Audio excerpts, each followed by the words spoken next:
In a previous video, I asked the question, why study the Roman Republic? Before we get started with the first book of Livy, I want to take a second and have another look at this question. I want to approach this question from the standpoint of an American. I want to consider the question why we have our form of government as well. To say that Americans are lucky in that we've had very smart men steering the ship of state through the turbulent waters of revolution and guiding it safely into the port of stable government is a titanic understatement. We were lucky as well that the founders were not power-hungry egomaniacs, but men willing to sacrifice quite a lot for the common good and posterity. The founders of the United States, and by founders I mean Washington, Franklin, Adams, Jefferson, Payne, Hamilton, and Madison, were steeped in classical learning and greatly admired the Roman Republic. Whether it was Washington being hailed as a modern-day Cincinnatus because of his disinterested attitude towards power, or Adams displaying his Ciceronian-style argumentation at the Continental Congress during the debates about independence, the founders saw themselves in the classical Republican tradition. The founders could have given us a monarchy, and many in the colonies actually advocated for this, surprisingly. However, it was the founders' admiration for the Roman Republic that did the most affect this decision of the form of our government. As a side note, you may or may not be surprised that the Bible was not a consideration for the structure of our government, and as a matter of fact, it is antithetical.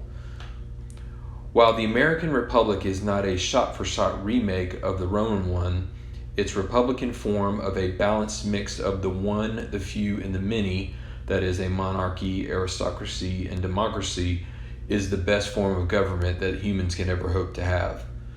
As I also argue, this is why, especially as an American, you should devote time to Livy's Ab Urb Condita, or From the Foundation of the City, which traces back a lot of the principles that we currently hold in our form of government.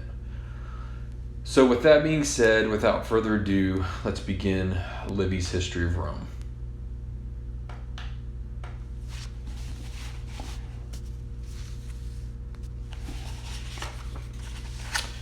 Livy writes, quote, "First of all, then, it is generally agreed that when Troy was taken, vengeance was wreaked upon the other Trojans, but that two, Aeneas and Antenor, were spared, all the penalty of war by the Ancivi, owing to long-standing claims of hospitality and because they had always advocated the peace and giving back Helen."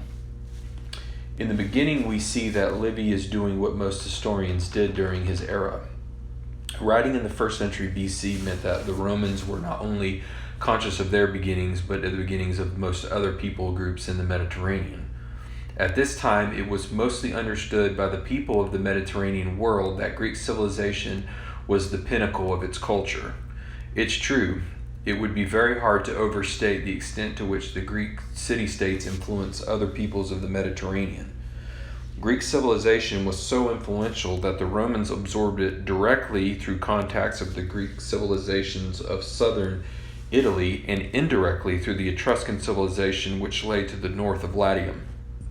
Whether peoples wanted it or not, Greek civilization was in the Mediterranean air that everyone breathed. Nothing was more popular with the average person than the stories of gods and goddesses and their meddling in human affairs. No other story was more recited than the Iliad of Homer. Homer was a traveling bard that lived in the 8th century BC, but told stories of the old that stretched back to the 12th century BC, 12 centuries before Christ. Truly, the Iliad is the greatest story ever told, unlike you hear about the Bible. There are countless stories of ancient peoples tracing their descent from the events that are in the Iliad. Even the Etruscans are said to have been originally from Asia Minor, implying that they may have Trojan heritage. Livy and the Romans were no exception. Aeneas, while a Trojan and ultimately defeated by the Greeks, is painted in a good light due to his advocating the sending back of Helen, as we just read. Nevertheless, Troy had to be destroyed, so Aeneas packed up his family and while being protected from the marauding Greeks, and was off to find a place to start over. After a brief wandering, and for more details on that, see Virgil's Aeneid, The Trojans landed in central Italy near the town of Laurentum. Now landed, the Trojans, being exhausted from their travels, began to search the land for sustenance, and they're being confronted by locals. Livy writes as well, King Latinus and the Aborigines who then occupied that country rushed down from their city and their fields to repel with arms the violence of the invaders. From that point, the tradition follows two lines. Some say that Latinus, having been defeated in the battle, made a peace with Aeneas and later an alliance of marriage. Others maintain that when the opposing lines had been drawn up, Latinus did not wait for the charge to sound, but advanced amidst the chieftains and summoned the captain of the strangers to a parley. This is the first instance of Livy presenting contradictory traditions, and there will be many more to come. Whatever happened in real life, if this be itself possible, the Laurentians befriended the Trojans and quickly took them in as friends. Perhaps being impressed with the Trojans' look or the story of Aeneas' descent through Anchises of the goddess Venus, Latinus soon felt compelled to betroth his daughter Lavinia in marriage to Aeneas. This was to cement the peoples and put the Trojans' wanderings to an end. With Lavinia, the Trojans moved and founded the new town called Lavinium, which was named after her.